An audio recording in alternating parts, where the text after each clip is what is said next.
Hi guys, I'm Eileen. Welcome to my channel. Today's video I want to talk about the bags that I've come across but didn't buy this year.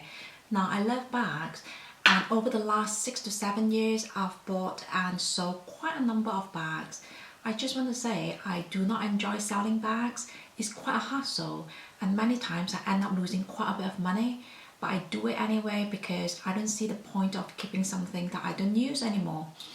So right now I'm quite careful when it comes to selecting the right bag. I will only buy a bag if I absolutely love it and if I'm 100% sure that I'm going to use the bag. So if you are interested in seeing the bags that I've not bought this year, please keep watching. So the first bag was the Chanel Gabrielle bag in the size small. Now these bags, obviously they are quite popular now, but when they first came out, I've always said to myself, I will prefer the small size. And I never really thought much of it after that. And then one day I saw the bag on Amy from Fashionably Amy and it just looked amazing on her. I believe she still loves the bag up to today. Anyway, I managed to try one out in the store and my first impression was the opening of the bag wasn't very generous. It kind of reminded me of my Lady Dior. I had to maneuver my hand to get inside the bag. And secondly, it didn't fit as much as I thought it would. I think that's got something to do with the shape of the bag because the top of the bag is wider than the bottom. So that will probably give you an illusion that it will fit more than it could. And last but not least, the hardware. I just find that there's too much going on the leather bag. I know a lot of people will say that's the whole selling point of a Gabrielle because it's supposed to be creative with the way you wear the bag. I think there's supposed to be 7 ways you can wear the bag, but for myself, again, it's just too much going on. I think I've come to realize that I prefer a simpler design when it comes to bag. So yeah, the bag looks amazing on a lot of people, but I decided it's not the right bag for me, so I pass on it. The next one is a Chanel again, and that was the Vanity case, or some people call it the lunchbox. The one that I tried on was in a medium size and it was in beige color with the black CC logo. Now the bag that I tried on, it was beautiful and it's so well made, but I didn't get it because I think I mentioned in my previous video that I sold 2 boy flaps, and the main reason was because I couldn't get used to the boxiness of the boy flaps. And obviously with this bag, it's a lunchbox, so it's a box design. So I was just very worried that I might not use the bag, just like what happened to the boy flaps. So that's the one reason I didn't get the bag.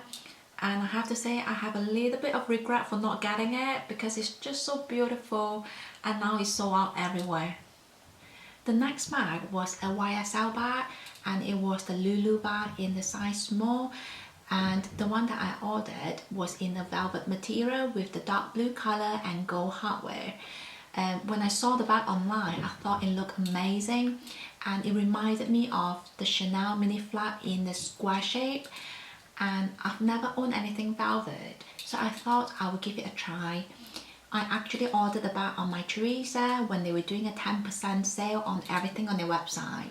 But when I received the bag, I was a little bit underwhelmed. I think I just couldn't get used to the velvet material. It just felt like it was attracting too much dust. And I was also worried that I would not be able to use the bag a lot because it does rain quite a lot in the UK. So yeah, I was a bit worried that I might not be able to look after the bag very well.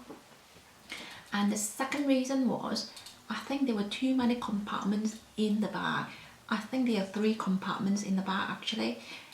I can understand why you want to have compartments on the bigger bag, but with a small bag, I just think they take up too much space, and I much prefer just one compartment like the Chanel mini flap because you can be quite flexible in arranging your things.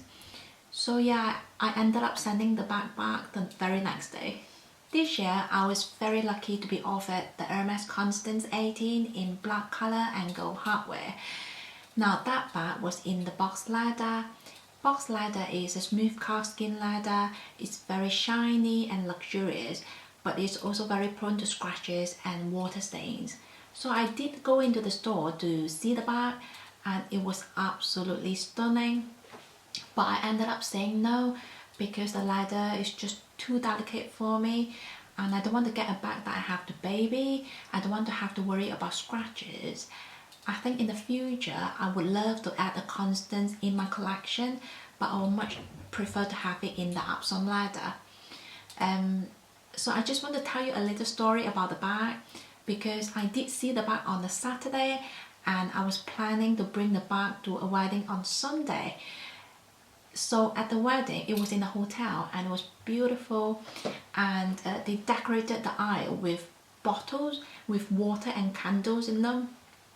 So the bride was walking down the aisle and the groom's father, who was sat in front of me, accidentally knocked over a bottle and the water spilled everywhere. Again, I was sat behind him and I was soaked. And I was carrying my Hermes Kelly 28 and I panicked, but I just quickly wiped down the bag with some tissues and everything was okay. But I just couldn't help but wonder what would have happened if I did bring the Constance in the box leather. I think the bag would have been written off.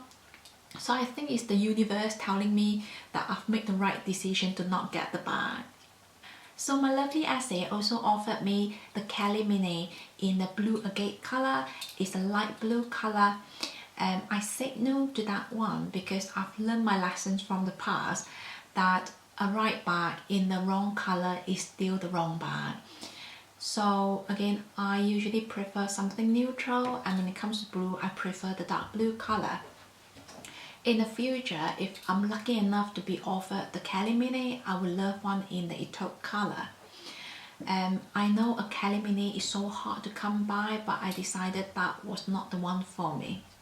Another kind offer from my essay was a Birkin 25 in Togo leather with gold hardware. The colour was grey, which is like a milky white colour. I think that is a newer colour from Hermes. It's absolutely beautiful. I think that colour with gold hardware, they are just perfect together. I said no to that bag because I was quite worried about the colour transfer issue. I think that might be something that can happen to any light colour bags, but I'm just not sure if I want to have it happen on my Birkin. Now, I might only have that one Birkin in my life, and if I'm extremely lucky, maybe two. So I want to get something that I can use all year round and not having to baby it. So I said no to that bag, and I ended up waiting a bit longer before I got my black Birkin, and I'm absolutely happy with my black Birkin. So those are the bags that I've not bought this year. I think in today's climate, we probably all see a lot of unboxing on YouTube. So I think it's a good idea to talk about a topic like this every now and again, just so we can all think twice before making a purchase. Generally, I'm very happy with my decisions. In the beginning of the year, I told myself to only get one bag this year. So far, I'm still keeping to my promise, and that's a good thing. I hope I can persist till the end of the year. After selling so many bags, I've come to know my preferences and my liking a lot better.